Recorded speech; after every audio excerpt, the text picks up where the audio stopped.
საქართველოს მთელ ტერიტორიაზე ელექტროენერგიის მიწოდება დღის ბოლომდე აღდგება. სტიქიის გამო 60,000 აბონენტს დენის მიწოდება შეწყვეტილი ჰქონდა, რადგან ძლიერმა ქარმა გადამცემი ხაზები დააზიანა. ამ დროისთვის 30,000 აბონენტს ელექტროენერგია უკვე მიეწოდება. დენის გარეშეა დარჩენილი კიდევ 30,000 ოჯახი. ენერგოპრო ჯორჯიაში აცხადებენ, რომ კომპანია საგანგებო რეჟიმში მუშაობს და დღის ბოლომდე ყველა შეზღუდვა მოიხსნება. დაახლოებით 30,000 აბონენტს უკვე აღუდგა ელექტროენერგიის მიწოდება, თუმცა პრობლემები კვლავ რჩება. ასევე 30,000 აბონენტია კვლავ გათიშული. ძირითადი გათიშვები როგორც იყო, ეს არის მცხეთანთიანეთი, ქვემო ქართლი და შიდა ქართლი.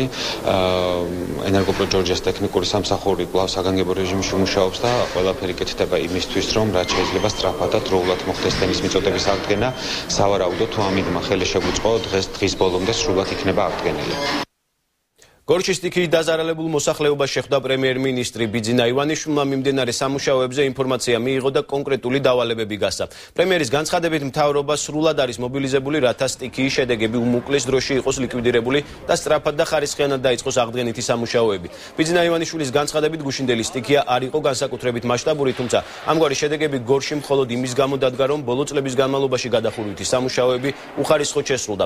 გორში უკვე შექმნილია საგანგებო შტაბი, რომელიც ზარალს დაეთვლის და სარეაბილიტაციო სამუშაოებს კოორდინაციას გაუწევს. გორის საკრებულოში დღეს ადგილობრივ ბიუჯეტში ცვლილებების შევა სტიქიის სალიკვიდაციო სამუშაოებისთვის ადგილობრივ ხელისუფლებას ფინანსთა სამინისტრო დაეხმარება.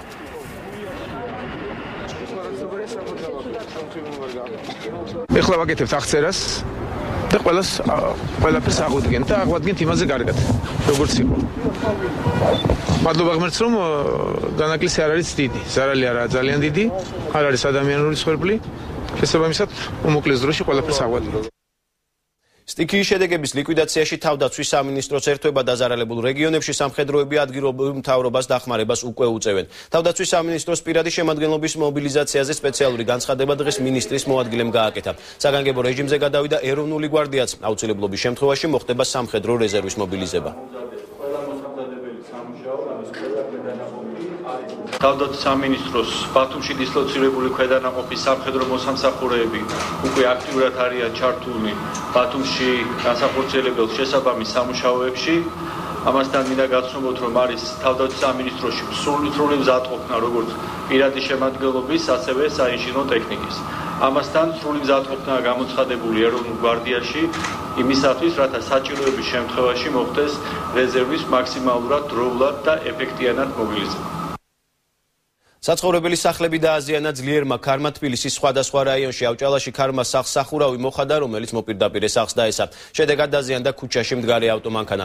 დახმარებას ითხოვს ფონიჭალის მოსახლეობა. ამ დროისთვის დაზარალებულების სახურავის შეკეთებას საკუთარი რესურსით ცდილობენ, თუმცა სარემონტო სამუშაოების დასრულებას დიდი თანხა მჭირდება. ამ დროისთვის ქალაქში სიმშვიდეა, თუმცა 112-ის დეპარტამენტი და საგანგებო სიტუაციების მართვის სამსახური კვლავ საგანგებო რეჟიმში მუშაობს.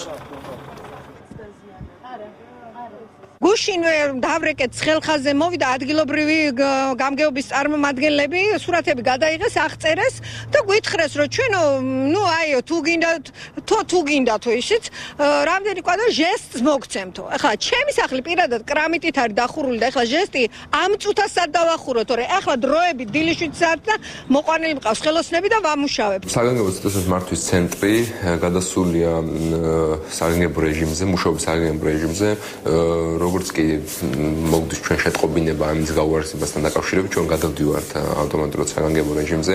განაგზავნებთ იმ მომენტამდე, სანამ არ ჩაივლის და გამოვა ნორმალური ამინდი, გამოიდარებს, სანამ არ მივიღებთ ამ შეტყობინებას, მანამდე გავაგრძელებთ ანალოგიურ რეჟიმში მუშაობას. ამ ეტაპისთვის უკვე სტაბილურია ვითარება და უნდა ვთქვა, რომ ამას ძალიან დიდი ზარალი არ მოუტანია, რასაც შეიძლება და მოეტანა. იყო პატარ-პატარა ზარალი არის, მაგრამ არ არის ესეთი ზარალი, რომ როგორც 220 გამოძახებიდან ჩანს, არ არის ეგეთი ზარალი.